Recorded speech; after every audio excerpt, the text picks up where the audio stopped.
بسم اللہ الرحمن الرحیم۔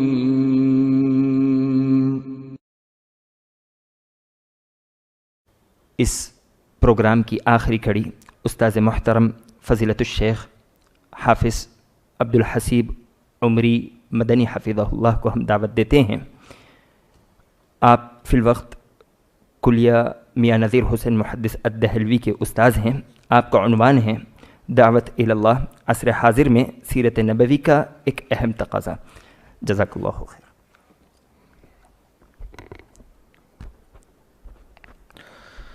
السلام علیکم ورحمۃ اللہ وبرکاتہ۔ الحمد للہ رب العالمین والصلاة والسلام على اشرف الانبیاء والمرسلین وعلى آلہ واصحابہ اجمعین ومن تبعهم بإحسان إلى يوم الدين۔ يا أيها الذين آمنوا اتقوا الله حق تقاته ولا تموتن إلا وأنتم مسلمون۔ يا أيها الناس اتقوا ربكم الذي خلقكم من نفس واحدة وخلق منها زوجها وبث منهما رجالا كثيرا ونساء واتقوا الله الذي تساءلون به والأرحام إن الله كان عليكم رقيبا۔ يا أيها الذين آمنوا اتقوا الله وقولوا قولا سديدا يصلح لكم أعمالكم ويغفر لكم ذنوبكم ومن يطع الله ورسوله فقد فاز فوزا عظيما۔ أما بعد فأعوذ بالله من الشيطان الرجيم، بسم الله الرحمن الرحيم۔ قل هذه سبيلي أدعو إلى الله على بصيرة أنا ومن اتبعني وسبحان الله وما أنا من المشركين۔ معزز علماء کرام، بزرگوں، نوجوان بھائیوں اور پردہ نشین خواتین اسلام، آج کا ہمارا یہ پروگرام ہنگامی طور پہ ترتیب پایا اور یہ مناسب سمجھا گیا کہ پیارے نبی صلی اللہ علیہ وسلم کی سیرت کی روشنی میں حالات حاضرہ کو سامنے رکھتے ہوئے ان اہم مسائل کی یاد دہانی آپ حضرات اور خواتین کو کروائی جائے جو کہ سیرت کی رہنمائی ہیں، ان حالات میں ہمیں روشنی دکھاتی ہیں، ہمارے اور آپ کے سامنے وہ راستہ کھولتی ہیں کہ جس راستے پہ ہمیں چلنا ہے تاکہ ہم اور آپ حالات کا مقابلہ کر سکیں، اپنے حالات کو سنوار سکیں اور ہم اچھے حالات کی طرح مشکل حالات میں بھی اللہ تبارک و تعالیٰ کی بندگی کے تقاضوں کو پورا کر سکیں۔ حاضرین گرامی، آپ حضرات ملک کے حالات سے بھی واقف ہیں اور جو مسائل اس وقت یہاں کے مسلم اور یہاں کے غیر مسلم سبھی کے سبھی باشندوں کے سامنے منہ کھولے کھڑے ہیں، ان مسائل کا بھی آپ کو ادراک ہے۔ آپ حضرات یہ بھی جانتے ہیں کہ ان مسائل سے نمٹنے کے لیے، ان مسائل کو حل کرنے کے لیے عوام الناس کی طرف سے، ذمہ داروں کی طرف سے، مختلف جہات یا مختلف قسم کے اداروں کی طرف سے الگ الگ قسم کے پروگرام بن رہے ہیں اور ان پر کام ہو رہا ہے، جو کہ ہونا چاہیے اور بہت اچھے انداز میں ہو رہا ہے۔ ہماری یہ دعا ہے کہ اللہ تعالیٰ ان محنتوں کو، کوششوں کو، کاوشوں کو کامیابی سے ہمکنار کرے اور اس ملک کے امن و امان کو بحال رکھے، باقی رکھے اور یہاں کے ہر شہری کو اپنے حقوق کو اور اپنے آپ کو محفوظ محسوس کرنے جیسے حالات اللہ تبارک و تعالیٰ نصیب فرمائے، آمین۔ بھائیو، جو کام اس وقت ملک میں کرنے کے ہیں ان میں سے ایک اہم کام یہ بھی ہے کہ ہم دعوت الی اللہ کے فریضے کو بھرپور طریقے سے انجام دیں، اللہ کے بندوں کو اللہ تعالیٰ کی طرف بلانا، اللہ تبارک و تعالیٰ کے باغیوں کو اللہ تعالیٰ کا فرما بردار بننے کی ترغیب دلانا، اللہ تعالیٰ کو بھولے ہوئے انسانوں کو اللہ تعالیٰ کی یاد دلانا اور اللہ تعالیٰ سے کٹے ہوئے انسانوں کو اللہ تعالیٰ تک لا کر اللہ سے جوڑنے کی کوشش کرنا، یہ ایک ایسا فریضہ ہے جو مجھ پر اور آپ پر فرض کفایہ کے درجے میں پوری ملت اسلامیہ پر واجبی اور ضروری ہے. بالخصوص ملک کے اندر ہمارے اور آپ کے سامنے یہ ذمہ داری تھی، یہ ذمہ داری ہے، یہ ذمہ داری رہے گی کہ ہم دعوت اللہ کے فریضے کو انجام دیتے رہیں. حالات بدلتے رہیں گے، لیکن حالات کے بدلنے سے یہ فریضہ مجھ پر اور آپ پر سے ساقط نہیں ہوگا. بقول شاعر کہ یہ نغمہ فصل گل و لالہ کا نہیں پابند، یہ نغمہ فصل گل و لالہ کا نہیں پابند، بہار ہو کے خزاں لا الہ الا اللہ.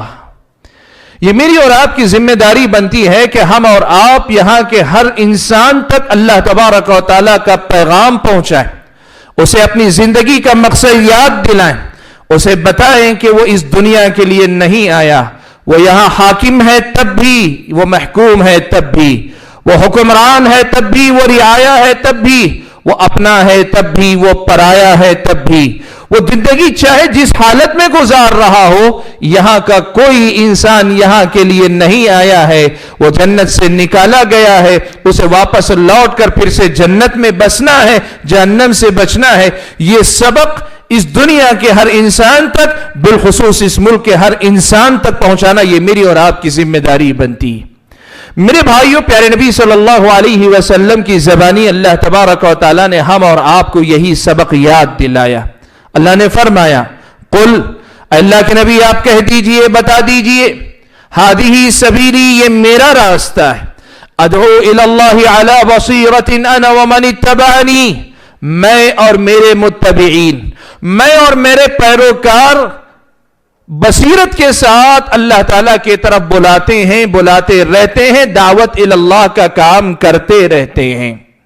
بھائیو، اس مسئلے کو یاد رکھو. قومیں بگڑتی تھیں، قومیں منحرف ہوتی تھی، قومیں سرکش ہوتی تھی، تو اللہ تعالیٰ کا پیغام انبیاء کے ذریعے آتا تھا، اور انبیاء قوموں کو بتاتے تھے کہ تمہارے مسائل کا حل یہ ہے کہ پھر سے تم اللہ تعالیٰ کی بندگی کی راہ کی طرف لوٹ کر آؤ. لیکن نبی علیہ السلام کے بعد اب کوئی نبی آنے والا نہیں، کوئی نبی آنے والے نہیں ہے، کوئی رسول آنے والے نہیں. نبوت کا سلسلہ نبی علیہ السلام پہ ختم کر دیا گیا ہے. اب آپ کے بعد جب کبھی انسانیت سرکشی کی راہ پر جائے گی، جب کبھی انسانیت ظلم و زیادتی کے راستے کی طرف جائے گی، جب کبھی دنیا کے اندر بے راہ روی عام ہوگی، اس امت کے لوگوں کی یہ ذمہ داری ہوگی کہ وہ لوگوں کو انبیاء کا وہ پیغام سنائیں، اللہ تعالیٰ کی دی ہوئی ہدایت لوگوں کے اندر عام کریں، جو انہیں ان کی زندگی کے مقصد سے واقف کروا سکے، ان کے رب سے واقف کروا سکے، ان کے نبی سے انہیں واقف کروا سکے، انہیں بتا سکے کہ ٹکڑیوں ٹکڑیوں میں بٹ کر اگر لڑتے رہو گے تمہاری صلاحیتیں آپس ہی میں ضائع ہوگی.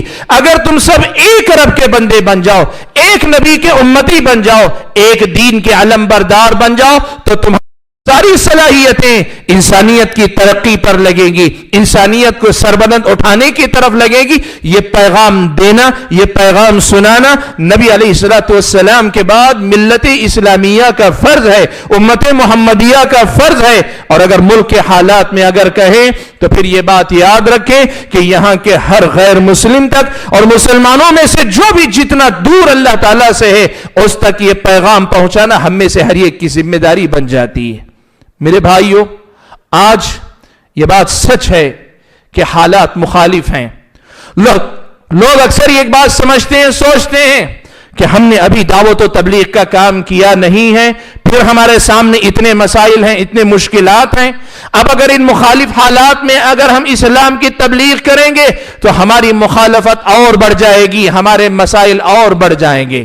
یاد رکھو میرے بھائیوں، سیرت نبوی صلی اللہ علیہ وسلم کا سبق یہی ہے کہ اللہ کے نبی صلی اللہ علیہ وسلم جب مکہ میں نبی بنا کر بھیجے گئے تھے، اللہ کے نبی جب مکہ میں نبی بنا کر بھیجے گئے تھے، اس وقت کی صورتحال یہی تھی کہ ایک اکیلے آپ مسلمان تھے، پورا مکہ کافر تھا، مشرک تھا، گمراہ تھا. آپ صلی اللہ علیہ وسلم نے دعوت و تبلیغ کا کام شروع کیا تو تو سارا سماج ایک طرف تھا، آپ اکیلے ایک طرف تھے، لیکن آپ نے سماج کی وہ صورتحال دیکھ کر یہ نہیں کہا کہ میں اپنی ذمہ داری کو نہیں ادا کر سکتا. آپ نے ابتدا کی، آپ نے ان لوگوں سے ابتدا کی جو سمجھدار تھے، آپ نے ان لوگوں سے ابتدا کی جو اپنی زندگی سے متعلق سنجیدہ تھے، جن کے بارے میں یہ یقین تھا یا امید تھی یا ظن غالب تھا کہ لوگ سمجھیں گے کہ آپ کا پیغام کیا ہے. ایسے لوگوں تک آپ نے پیغام پہنچایا. پھر وہ دور بھی آیا کہ مسلمانوں کو ستایا گیا. مسلمانوں کے ساتھ جو کچھ صورتحال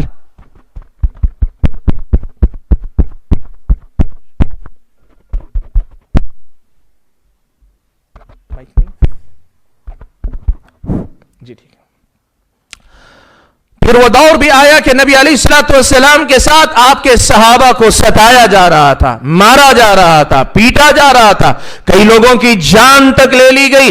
لیکن بھلا بتاؤ کہ سیرت نبوی صلی اللہ علیہ وسلم مجھ کو اور آپ کو یہ نہیں بتلاتی کہ ان مخالفتوں کے باوجود صبر کی تلقین کی گئی، برداشت کرنے کی تعلیم دی گئی اور ان کو سمجھنے، سنبھالنے، ایک دوسرے کی مدد جاری رکھنے کا حکم دیا گیا. لیکن دعوت اللہ کے فریضے کو مسلسل نبھانے ہی کی ترغیب اسلام نے ہم اور آپ کو دی.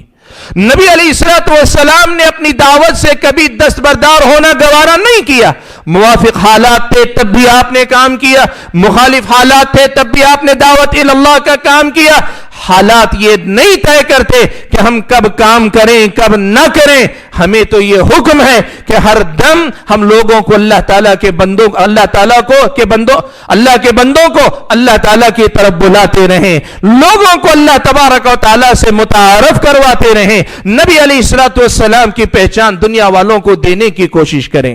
میرے بھائیوں، سیرت نبوی صلی اللہ علیہ وسلم کے اس پیغام کو ہم اور آپ کو یاد رکھنا چاہیے کہ اللہ کے نبی صلی اللہ علیہ وسلم نے اس فریضے کو نبھایا. مار کھائی پھر بھی نبھایا، گالیاں سنی پھر بھی نبھایا، تکلیفیں جھیلی پھر بھی نبھایا، نقصان اٹھایا پھر بھی نبھایا، لیکن اپنی ذمہ داری کو آپ نبھاتے رہے. میرے بھائیوں، سیرت نبوی صلی اللہ علیہ وسلم میری اور آپ کی رہنمائی کرتی ہے کہ آج اگر اس ہدایت کی روشنی سے محروم کوئی انسان وہ ہے جو آپ کا دشمن بنا ہوا ہے، آپ کا نقصان کرنے پہ تلا ہوا ہے، آپ کی جان لینا چاہتا ہے، تب بھی اسلام کہتا ہے آپ اپنی حفاظت کے لیے جو تدبیر ہے وہ اپنی جگہ کرتے رہے، لیکن اللہ تعالیٰ کا پیغام اس بندے کو سناتے رہے. اور وہ جو آپ کے مخالفت میں لگا ہے آپ اسے پھر بھی اسلام کی بات پہنچانے کی کوشش کریں.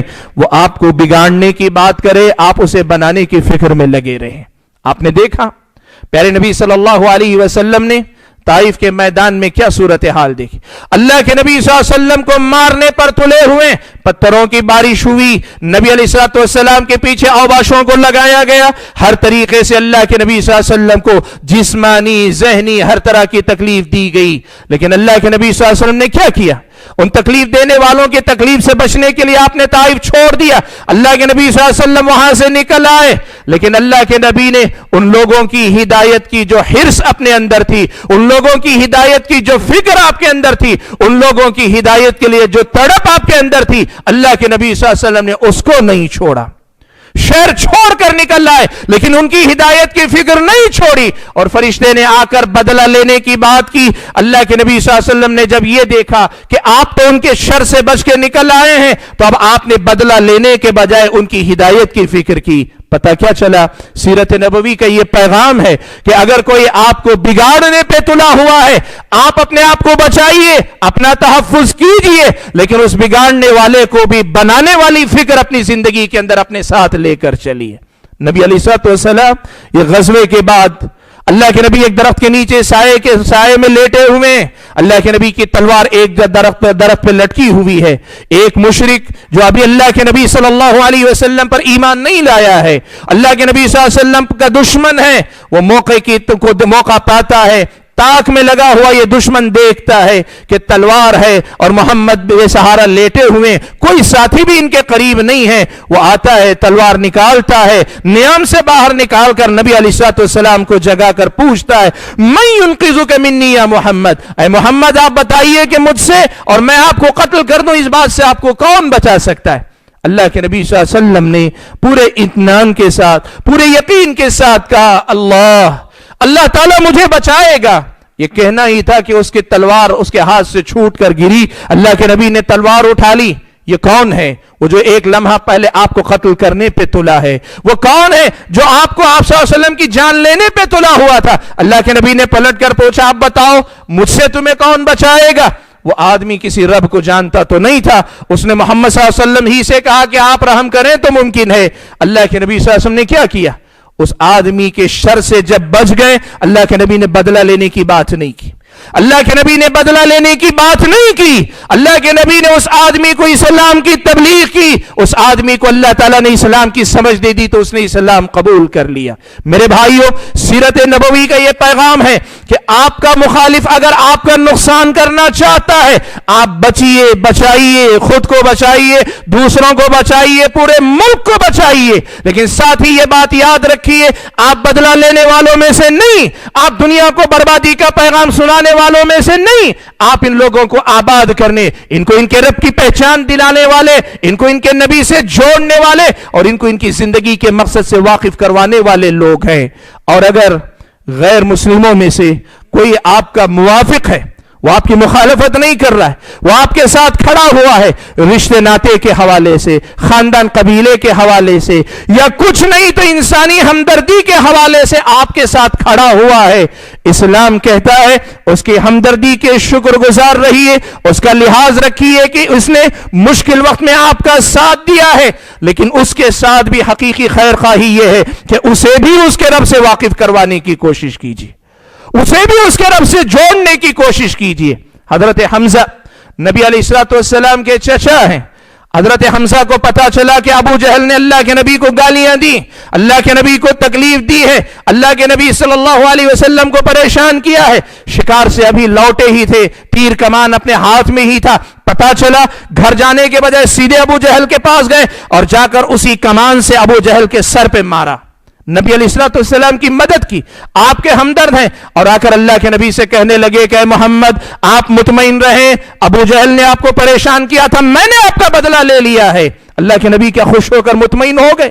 اللہ کے نبی نے کہا چلو حمزہ میرے ہیں، خاموش رہ گئے۔ اللہ کے نبی صلی اللہ علیہ وسلم نے اپنے چچا حضرت حمزہ سے کہا کہ آپ نے یہ کیا، بہت اچھا کیا، لیکن میری حقیقی خوشی تو اس وقت ہوتی جب آپ بھی اللہ تبارک و تعالیٰ پر ایمان لے آتے تو مجھے حقیقی خوشی ہوتی۔ میرے بھائیوں، سیرت نبوی صلی اللہ علیہ وسلم کا یہ پیغام بھی یاد رکھنا چاہیے۔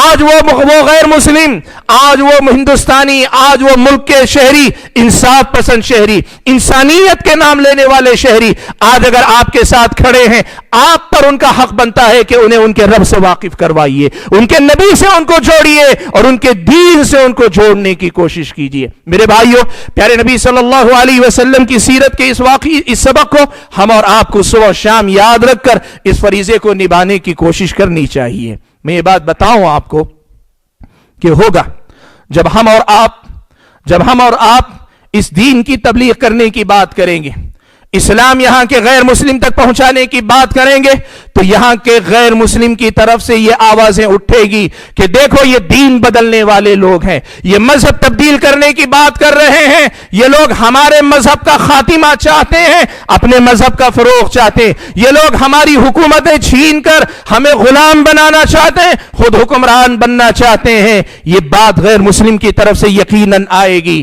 یہاں آپ کو یہ بات کہنی چاہیے کہ سیرت نبوی صلی اللہ علیہ وسلم نے دعوت و تبلیغ کے فریضے کو اس حیثیت سے متعارف نہیں کروایا کہ یہ کسی قوم کا قوم سے صرف ٹکراؤ ہے، ایک کا دوسرے پہ غالب آنے کا معاملہ ہے، نہیں۔ آپ ایک ایک مسئلے کو ان کو سمجھائیے اور آپ کی دعوت اسی انداز کی ہونی چاہیے، اسی اسلوب میں جانی چاہیے، اسی طریقے سے ہونی چاہیے۔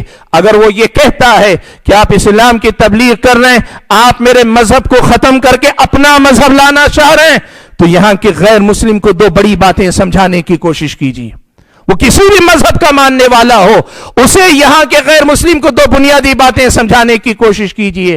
پہلی بات تو یہ کہ جسے تم مذہب کہتے ہو، کیا وہ واقعی معنوں میں مذہب ہے؟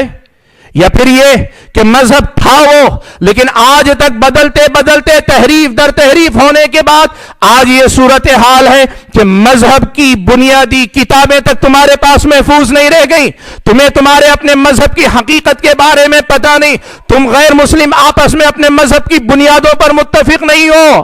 اتنا ہی نہیں، تمہاری آسمانی کتابیں ضائع ہو چکی ہیں، اگر تمہاری کوئی آسمانی کتاب تھی، اور آج جن باتوں پہ تم عمل کر رہے ہو یہ تمہارے اپنے مذہبی رہنماؤں کی بنائی ہوئی باتیں ہیں، یہ تمہارے اپنے مذہبی رہنماؤں کے دیے ہوئے ترتیب دیے ہوئے فلسفے ہیں، یہ مذہب نہیں، یہ دین نہیں ہے۔ اس حقیقت کو ان کو بتائیے، ان کو بتائیے کہ جسے مذہب کے نام پہ مانتے ہو کہ واقعی معنوں میں مذہب ہے، یہ مذہب نہیں رہ گیا۔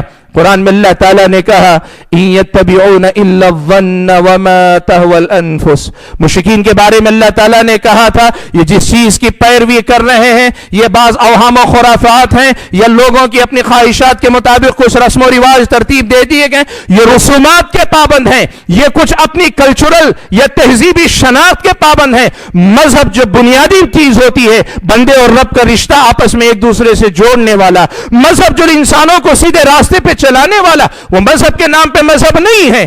اور دوسری بڑی بات یہ سمجھانے کی کوشش کرو کہ اسلام مسلمانوں کا مذہب نہیں ہے۔ میرے بھائی، اسلام مسلمانوں کا مذہب نہیں ہے، اسلام انسانیت کا مذہب ہے۔ یہ جتنا میرا ہے اتنا ہی تیرا ہے، میں نے مان لیا ہے، تو نے ابھی مانا نہیں ہے، ورنہ مذہب تو یہ ساری انسانیت کا ہے۔ قرآن میں اللہ تعالیٰ نے کہا یا ایھا الناس اعبدوا، اے لوگو تم اپنے رب کی عبادت کرو۔ لوگوں سے خطاب کیا، مسلمانوں سے خطاب نہیں کیا، عبادت بنیادی مقصد۔ اللہ تعالیٰ نے کہا وما ارسلناک الا رحمتا للعالمین، اے محمد صلی اللہ علیہ وسلم تمام جہانوں کے لیے ہم نے آپ کو رحمت بنا کر بھیجا ہے۔ محمد صلی اللہ علیہ وسلم صرف مسلمانوں کے نبی نہیں، صرف مسلمانوں کے رسول نہیں، یہ پوری انسانیت کے سارے جہانوں کے لیے رحمت بنا کر بھیجے گئے ہیں۔ یہ ہندوؤں کے رسول ہیں، یہ عیسائیوں کے رسول ہیں، یہ یہودیوں کے رسول ہیں، یہ بدھ مت، جین مت، یا جو ہے سکھ مت، یا کسی بھی مت کے، اور حتیٰ کہ جو کسی مذہب کو نہیں ماننے کا دعویٰ کرتے ہیں ان کے بھی رسول ہیں۔ یہ پیغام ان کو دینے کی کوشش کرو کہ یہ قرآن مسلمانوں کی کتاب نہیں، یہ رسول صرف مسلمانوں کے رسول نہیں، اور جس رب کی عبادت کی دعوت دے رہے ہیں وہ کسی کا اپنا رب نہیں، میرا رب تیرا رب کی بات ہے ہی نہیں، یہ انسانیت کی وحدت کی بات ہے، یہ انسانوں کی یکتائی کی بات ہے، یہ انسانوں کو ایک صف میں پرونے، ایک صف میں کھڑے کرنے والی بات ہے، اور ایک لڑی میں پرونے والی بات ہے۔ میرے بھائیوں، یہ پیغام دو۔ اگر غیر مسلم یہ کہتا ہے کہ اسلام کی تبلیغ کر کے ہمارے مذہب کا خاتمہ کرنا چاہتے ہو تو اس حقیقت کو دنیا والوں کے سامنے بتاؤ، پہنچاؤ، سمجھاؤ کہ جسے تم مذہب کہہ رہے ہو وہ مذہب نہیں ہے، اور جسے تم پرایا تمہارا مذہب کہہ رہے ہو یہ تمہارا نہیں، یہ حقیقت میں اپنا مذہب سمجھو۔ یہ پیغام یہاں کے غیر مسلم کو دینے کی کوشش کرے۔ اسی انداز میں اسلام کی تبلیغ ہونی چاہیے، اس لیے کہ سیرت نبوی صلی اللہ علیہ وسلم نے یہی سمجھایا ہے۔ آپ کو پتا ہے اس سے اسلام کا تعارف کروانے کی آج ضرورت ہے، اور اگر یہاں کا غیر مسلم چاہے کسی بھی مذہب سے تعلق رکھتا ہو، دعوت و تبلیغ کے آپ کے کام کے جواب میں وہ یہ سمجھتا، یہ کہتا ہے کہ تم ہماری حکومت چھین کر حکمران بننا چاہتے ہو، تم چاہتے یہ ہو کہ پھر سے ہم مائنارٹی میں ہو جائیں، تم میجارٹی میں ہو جاؤ، تو آپ یہ بات ان کو سمجھانے کی کوشش کرنا کہ اسلام کی تبلیغ کوئی قومی لڑائی نہیں ہے، یہ کوئی قومی لڑائی نہیں ہے، وہ تو جو ہے بادشاہوں کی لڑائیاں ہوتی ہیں کہ جس کے بارے میں کہا ان الملوک اذا دخلوا قرية افسدوها وجعلوا اعزة اهلها اذلة وكذلك يفعلون۔ یہ بادشاہوں کا شیوا رہا ہے کہ جب کسی بستی میں وہ داخل ہوتے ہیں تو وہ پھر ان بستیوں کو اجاڑ دیتے ہیں اور وہاں کے عزت دار لوگوں کو ذلیل کرتے ہیں۔ اسلام ایسا مذہب نہیں، اسلام یہ بتاتا ہے، یہ حقیقت سمجھاؤ کہ اسلام کی جو تبلیغ کی ہم بات کر رہے ہیں یہاں ہماری کوئی ایسی لڑائی نہیں کہ ہم تمہیں مغلوب کر کے تم پہ حکمران بننے کا خواب دیکھ رہے ہیں۔ اسلام نے کیا کہا؟ اسلام نے کہا اسلام کسی کو ذلیل کرنے کے لیے اصل میں نہیں آیا، اسلام نے اصل میں یہ کیا۔ ربعی ابن عامر رستم کے دربار میں پہنچے، رستم نے پوچھا کون ہو، کیا مقصد ہے؟